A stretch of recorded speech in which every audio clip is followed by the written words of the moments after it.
Chapter 13. Coffee and Rum.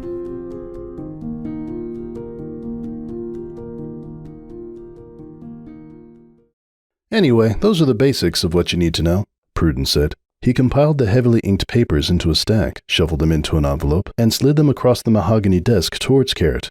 He was tall, even for a unicorn, his coat a slightly richer variant of the envelope's beige. His black, neatly styled mane and small silver glasses reminded Carrot more of a young actor than a lawyer. Indeed, Carrot had been a little put off at how young Prudence seemed. He hadn't remembered much about the lawyer, but if he had been practicing back when his father had first contracted him, he had to be in his 40s.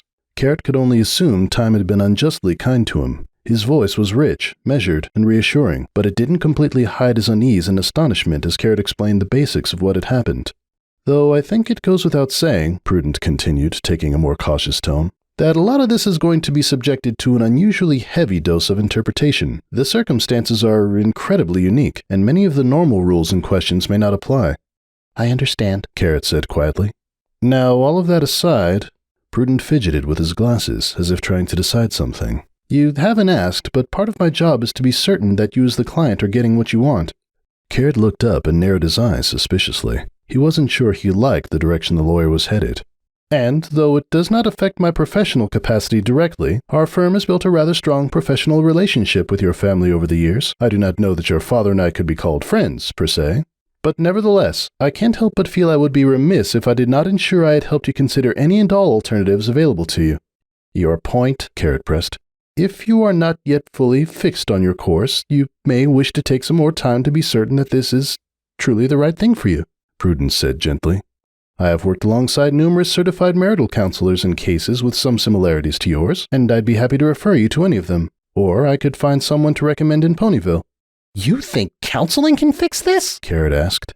Were you paying attention? We're not fretting about our spark going out or whatever petty complaints these counselors deal with. Cupcake cheated on me with 2 stallions in one night. What in Equestria makes you think I'm not sure about this? I would not dare to downplay the significance of what happened, Prudence said, utterly unfazed, nor the devastating impact it has had on you. It's only that it is part of my job to be sure that you as a client are getting what you want. And during our discussions, I thought perhaps you seemed hesitant on some points. Now, your case is very unique, but it's not necessarily the worst I've encountered. In cases like yours, ponies can sometimes feel the dissolution of the relationship as a foregone conclusion. However, I have worked with couples who eventually recovered from betrayals and went on to enjoy long, healthy relationships. And then again, others did not. I only bring it up to demonstrate that, in some cases, it is not impossible for the damage to be healed, should you wish to exhaust the possibility before taking this step. If, however, you are certain that this is what you want, I shan't speak another word. Of course I'd heal if I could, Carrot thought angrily, by making it so that none of it ever happened. Look, I appreciate your concern, but I really don't know what good it would do. He clung to the protest with a desperation that startled even himself. To not be constantly plagued by memories of Cupcake, the children that had been his but weren't, and their absence. To simply be doing something about it, anything, hadn't been exactly comforting, but it was at least distracting. It blunted the confusion and pain, and that had to mean it was, in some way, the right thing to do. He hadn't been able to imagine doing anything else after days of drowning himself in the issue, and he didn't know how many more days of the same he could take. I understand, Prudence said, voices calm and smooth as the polished desk between them. We are here to work with you. I apologize if I caused offense. It's simply that your father has spoken very highly of both you and your family over the years. I would hate for you to lose anything simply because I took to the case without question.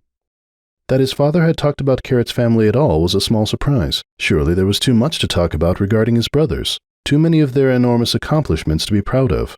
Carrot had assumed when he moved to Ponyville that he would just sort of fade from the family consciousness, too small and distant to be any bother. Thank you, Carrot repeated, tucking the folder into a saddlebag and standing to leave. But I just don't know if there's anything I or anyone else can do at this point. I'm not even sure there was ever anything I could have done, not from the beginning. Prudence stood as well, offering a carefully sympathetic smile in place of a farewell. Very well, though you may still consider speaking with someone even if you do go ahead with a divorce. This is a very traumatic time for you, and it can be difficult to pull through it alone. It is important to look out for your own mental well-being in such stressful times. Carrot nodded. He was tired of the conversation and eager to leave. Worse, however, was the agonizing knot that had formed in his throat at the mention of the word divorce. Somehow he had gone through the entire meeting without saying it himself, and Prudence seemed aware that he should avoid the term as well. Hearing the word spoken aloud made it seem so real. It was as if, as long as Carrot wasn't too specific, what he was thinking of doing also remained nebulous, indistinct, and somehow safer to approach. Am I really here? Carrot thought wearily as he walked to the office door. Is this really happening? Some part of him kept hoping he would somehow wake up and find everything to be some kind of nightmare. Not even a week ago, the idea that he would be in a lawyer's office contemplating divorce would have been beyond inconceivable. It would have been downright offensive. He longed to go back a week and somehow prevent it all from happening, even if it just meant he could have stayed ignorant and let Cupcake keep her horrible secret for the rest of their lives.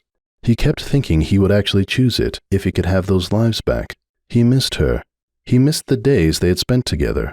Most frustrating and confusing of all, he missed Pumpkin and Pound. And having that longing coupled with the enormous, incomprehensible pain that he hadn't been enough for her was crushing him every waking minute. I don't want this, he thought involuntarily, clenching his teeth as he thought of giving the papers to Cupcake. And it was true. He didn't want to do it, neither to get some kind of justice for himself, nor even as some way to fix things. He just wanted everything back the way it had been. But I can't have that. And I can't just pretend none of this matters. So what else am I supposed to do? It was the only thing he could think of. In all the years he had heard others talk about relationships, this was the only way he had heard of things ending up. This was what ponies did. And unless someone else told him otherwise, it was what he would have to do. All other opinions just seemed idiotic. He opened the door and stepped outside. In his distraction, however, he just missed the edge of the step leading down to the pavement, and he stumbled, barely catching himself before he planted his muzzle into the concrete. That's just what I need, he thought shakily, slowly getting all four hooves back under him and standing up straight. Breaking my nose on top of everything else falling apart. As he rose, however, he froze. One of the docks that had been vacant that morning was now filled. Carrot's eyes went dry, and his heart seemed to seize up as he stared at it. He's here. There was no mistake. No one who ever lived or worked within a mile of Manhattan's coast could have mistaken that ship at any distance. It had been a fixture of the port longer than anyone else could remember. Its silhouette was known to every sailor who called Manhattan home, and every market within 50 miles probably got half their goods from its hold. The old hulk of a freighter was there, dark as a phantom, and it almost seemed to loom over him as he stared at it down in the bay. Well, well, well. A voice as deep as Tartarus and as soft as silk broke Carrot's reverie, and he froze where he stood. His very breath seemed to turn to ice and stick inside his lungs. Look what the cat dragged in! The voice had come from right beside Carrot. If the speaker had been any closer, he would have been practically purring into his ear. The very veins in Carrot's skin seemed to shrink and go dry with dismay. Of all the voices he expected to hear, that voice hadn't just been off the list. It would have been one he would have chosen to avoid, if he could. On top of the ship reappearing, this was almost too much for him to take. He's not supposed to be here. Even if Dad's here, Dev shouldn't be. Carrot turned and raised his eyes. A gargantuan shadow loomed over Carrot, blocking out more of the morning light than a living creature had any right to do. A smooth, long face looked down at him curiously from a sweeping, sinuous neck perched above shoulders lined with hard, smooth muscle. The pony's coat was black as night, but gleamed bright as satin in the daylight. His long, billowing mane waved gently in the playful morning breeze like smoked night. His smile was wide and brilliantly white beneath golden eyes that glittered with amusement. Carrot's brother, Devil Cake, let out a soft laugh. You didn't mention baby Carrot was coming for a visit, Dad. Beside him, the other monster of a pony took a single step forward. Where Devil was a walking shadow, this pony was a living thunderhead. Though he stood a head and a half beneath his tall, lean son, his bulk somehow seemed to dwarf Devil. His coat, dark as pumpernickel, stretched over muscles thicker than Carrot's legs and corded tight as ropes. A short, ragged mane, as black and tortured as a steamship's smoke, sprouted from his scalp. His chin was as proud and hard as the prow of any vessel, flecked with gray stubble like salty whitecaps of ocean waves. He was the master of the rum runner, the sternest sailor known to the Eastern Ocean, and as much a legend to the citizens of Manhattan as Granny Smith was to Ponyville, and Carrot's father, Captain Rum Cake. Carrot swallowed, his mind racing for something to say. Of all the places for them to find me. He wasn't ready to talk about what happened. He wasn't ready to explain why he was visiting their family lawyer. He had barely been able to prepare himself to talk to his father about any of it, let alone having Devil there to witness as everything fell to pieces. But there was nothing he could change, no way he could escape now that things were in motion. Unable to think of what else to do, Carrot faced him and tried to force a smile in greeting. For a moment, the colossal figure just stared down at Carrot, eyes bright as flint snaring him in their grip.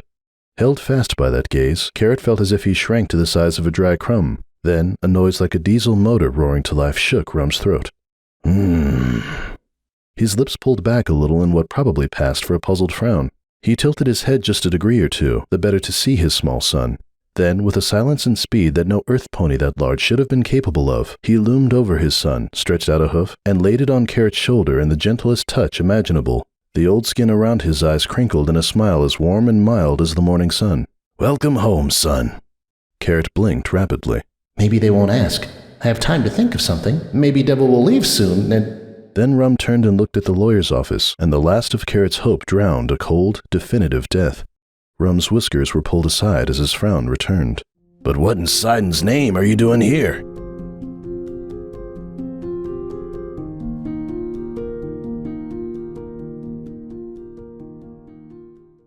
Starlight let out a heavy sigh, raised a hoof, and knocked on the suite door.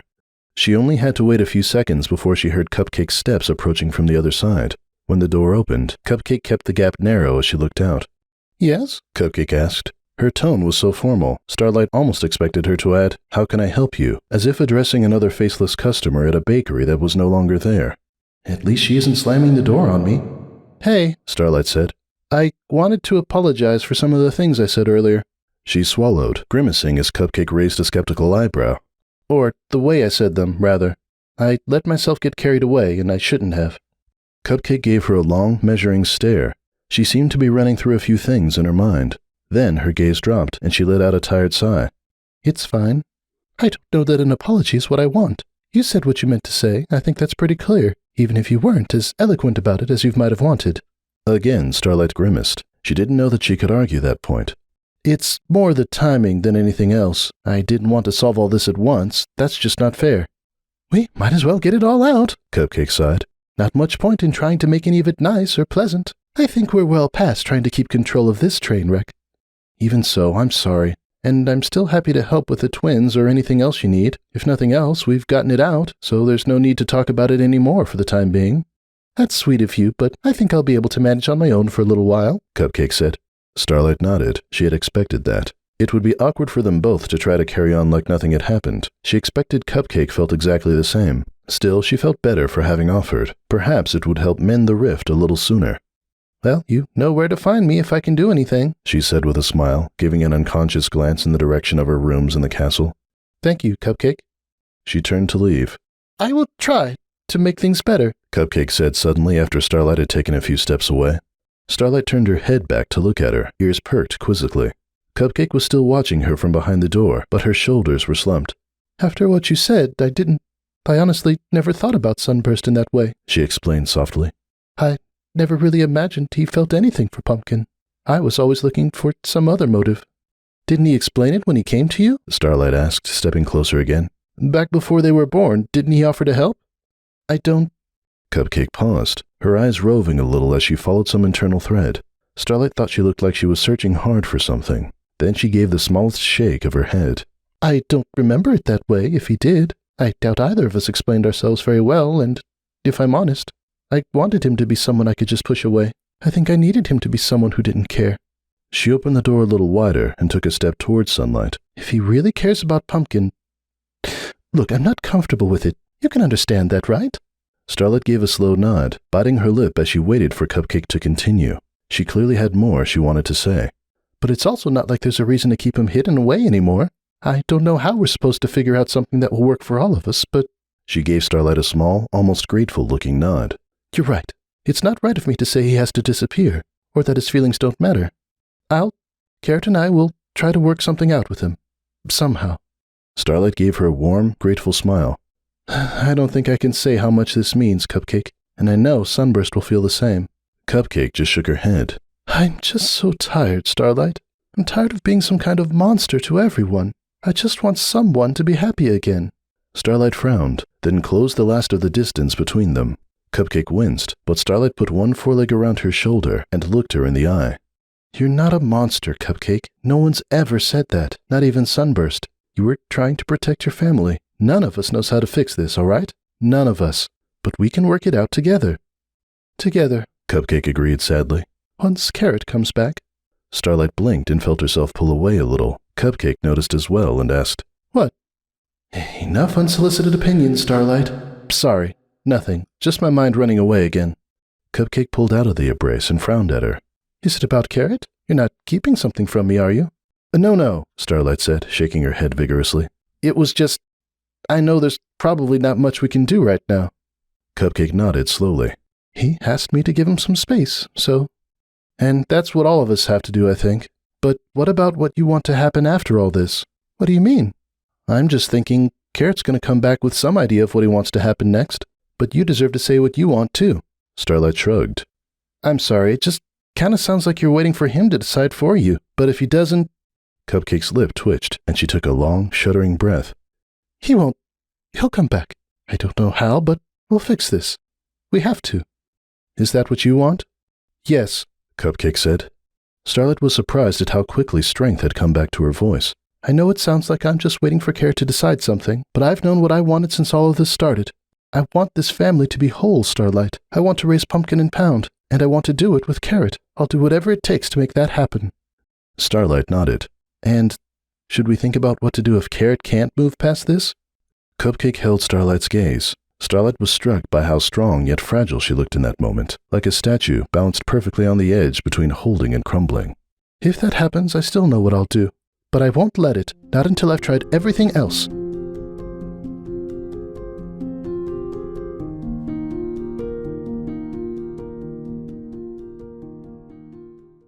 Devil lay with a curiously regal repose on the sofa, watching his brother with a tiny, amused smile. Carrot was leaning against the metal wall of the living room, staring out at the bay through a window. In the corner, the iron-bellied fireplace smoldered moodily, bringing the blackened kettle sitting on it to temperature. Rumcake had gone to one of the nearby yards to buy and cut a new ration of firewood, something he always did when he came home for a longer stay between voyages. Well, it's later. Huh? Carrot asked, twitching an annoyed ear back. You said, I'll explain later. It's later. So, what brought you back to our little home on the shore? Even from where he lay, Devil could see Carrot's lips stretch a little tighter before he answered. Can't we talk about something else? You guys just got back. It's not really something I want to talk about first thing. What, you want me to make some small talk first? Devil grinned. Come on, baby bro. There's more on your mind than the weather. Must be something pretty big to make you run all the way back here. Devil, I'm serious. I'll get to it, just not right now. I mean, I could take a few guesses. Let's see, what could go wrong with your life? There isn't a powdered sugar shortage, is there? Devil, drop it. Devil couldn't help a small chuckle. It was as easy as ever to get under Carrot's skin. When he saw the glare Carrot was throwing back at him, he shook off the last laugh and waved a defensive hoof. Hey, no need to be like that. I was just having a little fun. I know, Carrot said shortly. He turned away and went back to staring out the window. It's fine, Dev. Devil waited a few seconds to see if Carrot would do anything else on his own. When he seemed content to just stare outside like a sick gull, Devil shrugged to himself. All right then, have it your way. Still, you know Dad's not going to let you off that easy. After all, it's one thing for you to finally show up here after all this time, but you come stumbling out of our lawyer's office like a concussed fish, he's gonna pry a little. This time, Carrot didn't take the bait. Since he wasn't looking, Devil took the chance to frown unobserved. There was something different about Carrot's reactions this time around. He always got angry, but there was something darker simmering under that thin skin this time. Something bitter. Devil knew he ought to back off a bit, show at least a little respect and concern. For him, however, the curiosity to know just what had set off his baby brother so badly was just too much. So where's that little wife of yours? He tried, angling for a new approach. You didn't come here alone, did you? I didn't think we'd ever be able to pry you two apart as long as you were in that cozy little muffin house of yours. The look that Carrot shot back could have curdled Chowder. Nevertheless, its potency was ruined by the broken despair hidden behind it. Devil knew that expression, or at least something like it. He'd seen it often enough. It was the face Carrot made when he or Pancake occasionally pushed him too far, and it always signaled he was about to run outside or to his room, where they thought they wouldn't hear him start to cry. Sure enough, Carrot stalked out of the room, and shortly after, Devil heard the rattle of the front door slamming shut. Silence descended over the shanty. Ah, shit, Devil said. He gave a remorseful sigh, leaning back into the couch until it threatened to tip over backwards. I am really bad at this.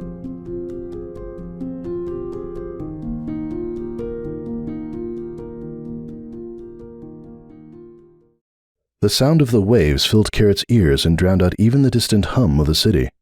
He couldn't see anything. He had buried his eyes in his hooves, and it was easy to pretend he was adrift in the vast, freezing darkness of the ocean, detached from everything but the roiling pain within. Absent all distraction, that seething mass of confusion and anger felt as tangible, thick, and nauseating as if he had swallowed some kind of acidic jelly, and it was now eating him alive from the inside out. How long until this gets easier? The throaty diesel rumble sounded from somewhere just beside him. Salt's sake, boy, can't you and Devil get along for 10 minutes? The brittle wooden bench Carrot occupied sagged and splintered as Rum lowered himself down by his side. The ground seemed to shake with Rum's shoulders as he let out a grating chuckle, slow and even as the waves. Carrot lifted his face and looked at his father through tired, bleary eyes. Rum wasn't watching him. Instead, his attention was focused on the black steel thermos he held in his hooves. The biting smell of unsweetened, burned coffee wafted from it and over Carrot in the freezing breeze. Rum raised an eyebrow and offered the thermos to Carrot, who shook his head mutely. Still no taste for it, huh? Shame. It'd put more floof on that scrawny chest of yours. Mares want their stallions to have a bit of floof to 'em. Carrot barked out a short, strangled laugh. I think we're past the point of coffee fixing things, Dad. Dunno. Coffee can fix a lot, Rum said reverently. He tipped a massive mouthful of the oily stuff straight into his throat, then sighed appreciatively. But you know your business. For a while, they sat in silence. Rum would take a pull from the thermos every so often, and the only other sound was the restless wash of the ocean, working to eat the concrete shore away, stroke by stroke. Finally, Carrot asked, Aren't you going to ask what's wrong? Don't have to, Rum grunted. He gave Carrot a quick, piercing glance. The absence of his usual, knowing grin attested to the seriousness with which he regarded his son. You want to tell me. He turned back to his coffee and blew on it. So, you will, when you're ready. Carrot gave a short scoff and turned away. You know so much. Rum didn't reply. He just stared out to the dim, hazy horizon, steeping in the salty air while he waited for Carrot to make the next move. Yet, in spite of the invitation, Carrot found he still didn't know how even to begin. He could feel his thoughts starting to spiral around themselves again as he tried to put some kind of story together. It's so cold, he thought, but there was no accompanying shiver. It was just another thing his dulled senses pulled his attention to as he tried to focus on what had happened. Pumpkin and Pound aren't my children, he finally said. His voice was almost totally lifeless as he let the secret out. He glanced at Rum, watching for the cascade of signs that were sure to appear as his father processed the meanings and implications of what he had just said. Carrot watched for anger and confusion. Most of all, however, he watched for a sad spark of disappointment. The way his father would look down on him when he fully understood how Carrot had let things go so wrong. He watched, and watched, his brow furrowed as Rum just sat there, perfectly still. The only sign that he had even heard Carrot was the slight crease that had appeared between his bristling gray brows. Carrot couldn't take the silence. He turned back to the water and started to speak. With dull detachment, almost as if he were talking about a scene he'd watched someone else perform, he told Rum about Las Pegasus, Sunburst, and everything else he had learned. Almost as an afterthought, he mentioned how the Sugarcube Corner had burned down and set the whole disaster into its final destructive motions. Odd how far into the background that's faded, he thought. I really thought that was the worst disaster that could ever happen to us. Now, it's almost like it doesn't matter. I thought, Carrot continued, following the gray ribbon of sea out to the horizon with his eyes, that I'd found what I was looking for. I know I was never like you, or Devil, or Pan, and I know that it was never the same for us like it was for them. I tried to keep up. I tried so hard. But year after year, all I could do was bake. He gestured despondently at the sea, like he was throwing something out there to drown. I never fit in. I know that. But when we passed through Ponyville and we stopped at Sugarcube Corner, I thought I'd found it. Someplace I could actually do something. And she was there, and I'd never been able to talk to anyone like that before. I remember, Rum said. He matched Carrot's dispassionate tone, but the back of his lip was quirked in the tiniest smile. It was a good day. Never saw a colt get Twitter-pated quite that easily. I wasn't Twitter-pated, Carrot groused. Well, fine, maybe a little, but things here never really felt the same after that. Just baking for no one while you and Devil were out to sea, and Pan was down in his mines. I didn't have you guys the way you had each other, and I didn't have anyone else either. Aye, it's a hard truth, Rum sighed. Don't think I didn't know how lonesome you got. Truth is, I was right pleased when we started writing back to her after that day, and you may lay to that. It was good to see you find someone you could share your work with. Carrot glanced at his father, slightly surprised. Then he looked down again, and the gloom rolling back in like a choking fog. But it was all foolishness after all, wasn't it? Devil and Pan were right. I went after a soft career because I thought I could just be happy there. But it was all a lie. 'Tweren't all a lie. Rum argued, raising a brow at Carrot. Couldn't have been. Carrot spread his forelegs out bemusedly. Well, look where it all ended up. Can't have much more solid proof than that, can I? I chose wrong, and this is the result. And what do you think you'll do about it, now that you've had such an epiphany? Rum seemed to spit out the last word a little. What else can I do? Carrot replied quietly. I've made mistakes, and now I have to fix them. I thought I'd found a way to get around the rules. I thought I'd found a way to get by without being strong, like Devil or Pan. Or you. So if that's the way things are, maybe it's time I finally woke up to it, right? Time to shut the door on Ponyville and everything I thought I could get away with. I'll come back here, find some work more fitting for an Earth Pony, and maybe then I can get by for real this time. That's what you would do, right? This is the right choice for ponies like us. I just have to do it. Rum rolled his jaw, grinding his enormous teeth around as if he could chew his way through his thoughts. What about your family? He finally asked. I don't have a family, Carrot said. Even to himself, it sounded like he was reciting an answer in school, one he wasn't sure he remembered correctly. I have a wife I wasn't good enough for, and foals that aren't mine. So, you want them gone then? Rum said matter-of-factly. Carrot's voice shriveled away before he realized what was happening. It's not that simple. Rum gave him another hard, penetrating stare. Once again, Carrot felt his father was seeing more than he wanted him to, made him feel like a little colt caught in a lie. It's only that if I'm waking up to things, maybe one of them is that ponies like me shouldn't have families at all, he offered. What do you mean, ponies like you? Carrot opened his mouth to answer, but it was like trying to bite the air. There just wasn't anything there when he reached for it. Of all the disastrous failings he had bared, he kept that one final bit of brokenness buried. That, above all, he had tried to forget, to protect. He couldn't tell anyone he couldn't have foals, and he certainly couldn't tell it to his father. If he could just keep that one fracture plastered over, he could find a way to be strong enough in all the other ways. He could still find some place with ponies strong enough to deal with their own problems. When Carrot didn't answer, Rum huffed in annoyance. Sidon's kelpie beard boy, how long have these ideas been twisting you up inside? Carrot snapped out of his reverie. What ideas? Never been like your brothers. Never the same for us like it was for them. Treating all this like some manner of grand punishment for being who you are. Rum scowled and downed a huge gulp of the coffee. Then he stared down into its dark depths, his shoulders sagging. Carrot blinked in surprise. He could only remember a few times in his life when Rum had looked so sad. Suppose there's only one pony to blame for that, huh? Blamed for what? Carrot asked.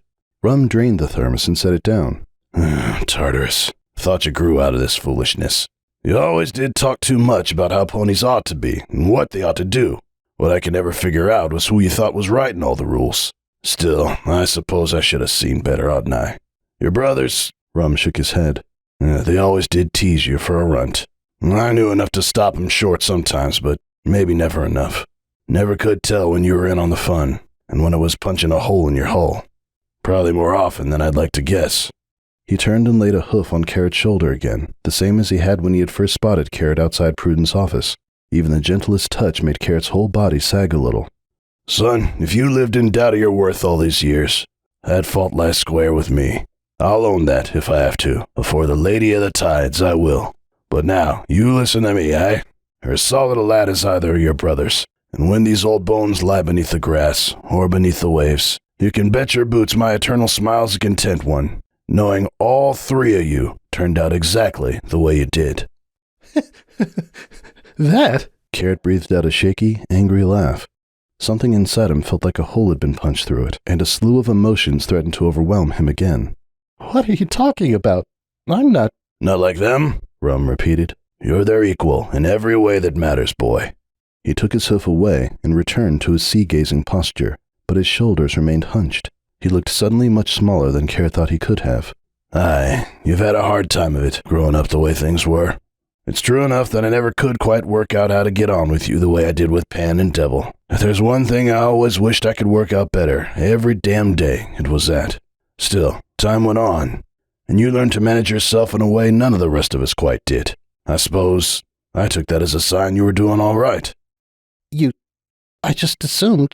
I thought you didn't want to talk to me, Carrot said. He was barely able to get the words out. I thought you were disappointed. Not for a damn minute, Rum replied, his voice sodden with regret. Cripes, boy, couldn't you see that? But how? Carrot demanded. They grew up the way they were supposed to. They even got bigger and stronger than you, and I didn't. I was never proud of them because they grew up bigger and stronger than me, Rum countered. I was proud of them because they followed their hearts, and they gave it their all. Same as you, boy. Same as you. You followed your talent with more dogged determination than most colts I've had before the mast. And when you found yourself a home you could love and a mare you adored, and you worked your way into a life that pleased you well, I swear by the moon and the sea, my heart never cried out for honest joy like it did that day for you. He paused, then rubbed a hoof over the sandpaper scruff of his chin, staring at the ceiling thoughtfully. And of course, you're right that I never cheered for you in your bakery like I did at your brother's games. I mean, it seemed inappropriate. Carrot couldn't help but give a weak chuckle at that. Okay, yeah. Please don't ever do that. Rum roared out another rasping laugh that shook Carrot to his bones. And what are you complaining about? Either envy your brothers their cheers or don't. Aye, your father's a horrible old colt, isn't he? Nobody knows better than you I never learned to say a word to honest feelings, except in jest. But they are honest words, my boy, and you may lay to that. Carrot didn't know how to reply to that. Even as much as he wanted to take in his father's words, the crushing weight of grief wouldn't allow him a moment of it. Still, he said, the last gasp of the laugh fading from his face, it doesn't change the fact that it's over now, and I have nothing left. His father didn't say anything to that for a moment. Carrot could hear him breathing, a slow and deep cadence in perfect rhythm with the waves below them. Carrot, he said, and Carrot jumped. He almost never heard his father say his name. Think about when we lost Pumpkin. Carrot felt his heart twist in a painful jolt. No, not that Pumpkin, he thought next. Pumpkin Spice. Mom. Never thought we'd come back from that, any of us, Rum said quietly. Hit Devil especially hard. Stupid idiot almost got himself expelled beating up other ponies after that, you remember? I don't think I could forget, Carrot said, confused. He touched his nose lightly and winced at the memory of pain. I was one of his favorite targets. He looked at Rum, frowning deeply as he thought back to those times, to the hours and days they spent in Prudence' office. They had waited, not saying a word to each other, while Rum sorted out all the funeral arrangements and tried to work through Pumpkin's complicated estate. Her parents had their own ideas about what should happen, and she had never written a will. She and Rum had still been so young, neither of them expected to get caught out at sea in a storm like the one that had taken her. Carrot glanced down at the coffee.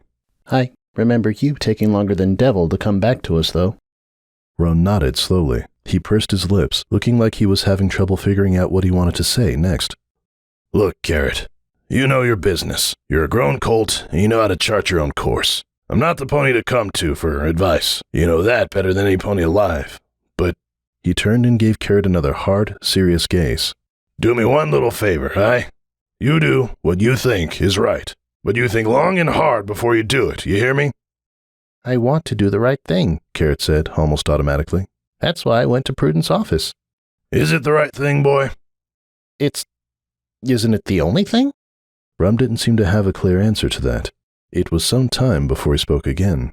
After you started visiting Ponyville more regularly, I thought I got a decent idea of that mare. I said to myself, there's someone who will treat little Carrot right. The only time I ever saw some pony look at any pony with more affection than how you looked at her was how she looked at you. He shrugged. Hearts change.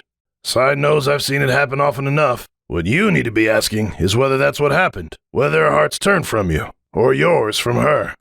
Carrot blinked incredulously. She cheated on me. How could her heart not have changed?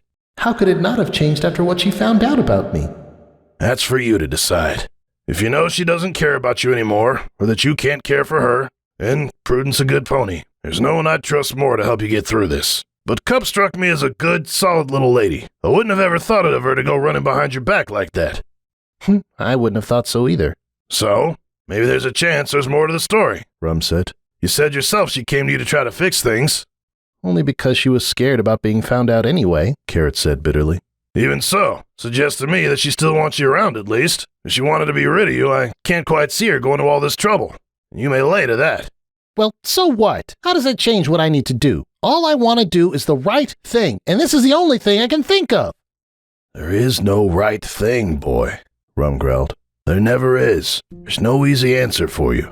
Maybe Cupcake isn't the pony you thought she was. Maybe she made a mistake, and more than anything wants to make it right. Maybe the answer's somewhere in between. And maybe none of it matters, and you need her gone regardless.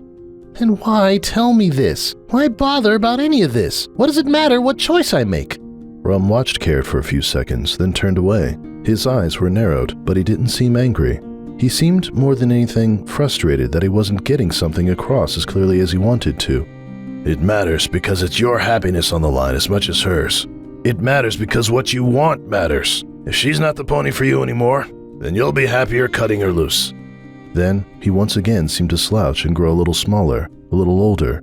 As before, Carrot could only think of a few times he had ever looked so sad. It was how he had often looked on the dark, quiet nights following the storm. But don't set the course rashly, Carrot. Once the pony you care about is gone, they're gone. And lay to it. That's a loneliness you'll carry for the rest of your life.